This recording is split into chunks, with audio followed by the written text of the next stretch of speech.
Hey, nice to meet you. This is Dallas McKinney, and I'm here today to tell you about my adventures to Hidden River Cave, Kentucky, and Belson Springs, Illinois for my Geography 227 class at WKU. Okay, here's my Esri story map about comparing the sandstone environment at Belson Springs to the Hidden River Cave limestone environment.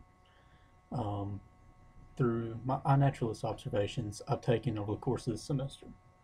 And over here is my first observation, which was common ivy. And that's from the entrance to Hidden River Cave. And here's some pictures of Belsmith Springs. You see large sandstone barrens on this left side and a juniper tree on this right side. So I was able to visit Belsmith Springs once in March and Hidden River Cave once in January and again in April. So here's my first map, just showing the general area. Belsmith Springs is located in southern Illinois in sandstone formation in the Shawnee National Forest, and Hidden River Cave is located in central Kentucky in the limestone karst environment. Why? Why? Why? Why? Why? You may be wondering, why are these kind of stones here? It's because a long time ago there was an ocean over this area, and it pressed down a bunch of dead sea creatures, in the limestone's case, and turned them into rock, and that became the limestone, and compressed a lot of sand into sandstone in the Belsmith Springs area.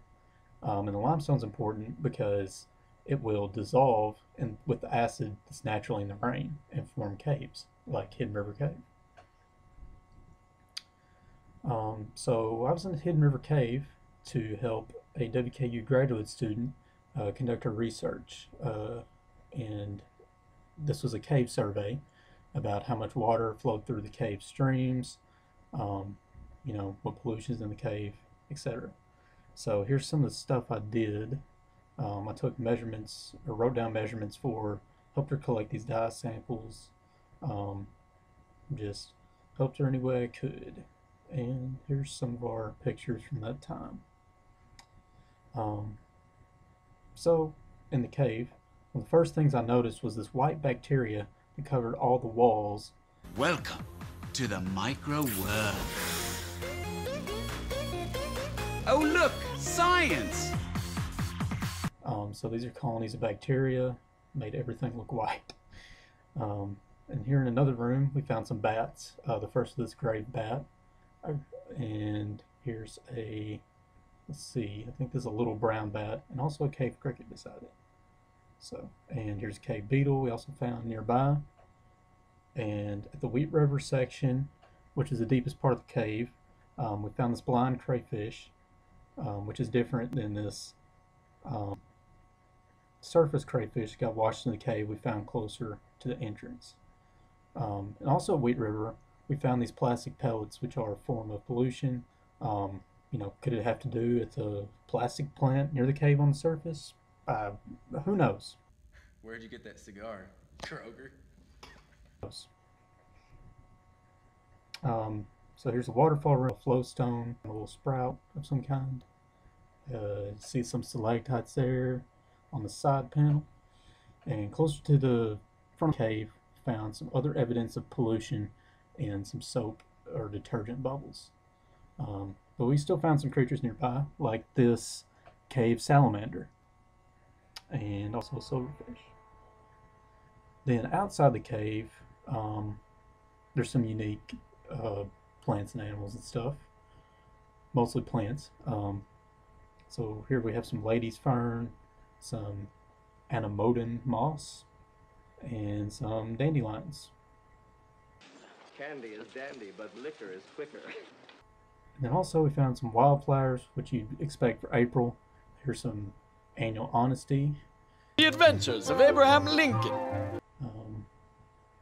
Let's see, there's the dog violet, and just different things.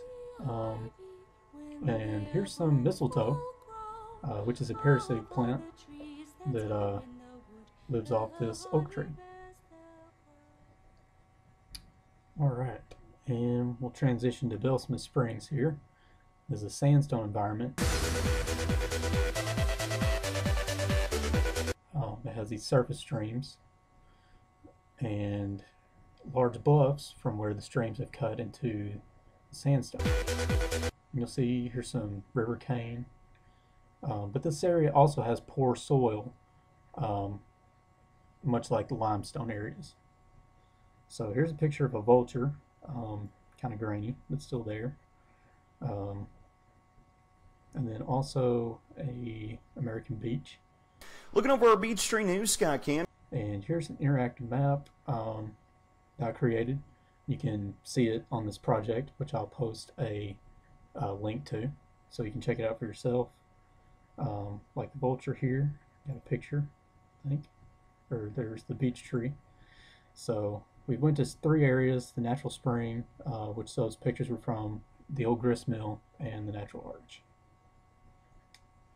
So here's the old grist mill. We found some butterfly or moth cocoons near this little waterfall. And then also some prickly pear cactus, which you'd expect in a desert, but they grow well in poor soil, so they do well here. And also at the sandstone barren, got some moss and lichen, and a beetle that lives in. And kind of like mistletoe, we also found another evergreen fern here close to the grist mill.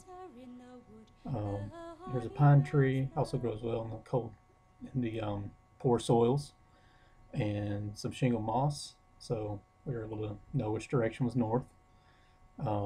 Then also, it looks like there's a fungus among us in these turkey tail fungus. Uncle Fungus? Alright, you can click on these, see what they look like. So that's pretty cool. Alright, and then the natural arch.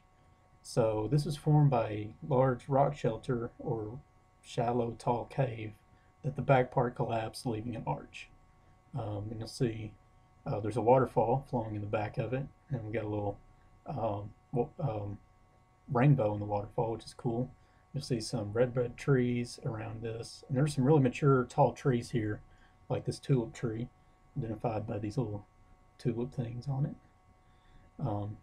But then in the valley floor, we found lots of chewed off saplings, which is evidence of beaver, which were hunted to extinction in this area for their pelts a long time ago.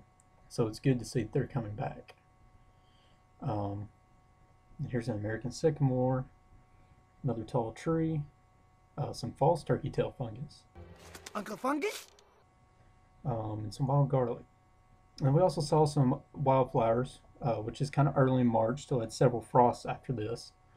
But found some Japanese honeysuckle, which is an invasive species, I believe. Some cut-leaved toothwort.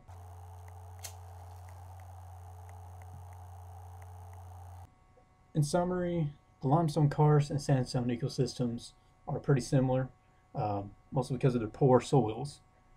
But each have some plants, like ferns and mosses, that they share, and wildflowers. But the limestone areas have caves, and the creatures uniquely adapted to them. So I hope you've enjoyed this video, and you can check out my story map in the link that I will post in the description. So I hope you'll do that, and here are my sources. So thanks for watching.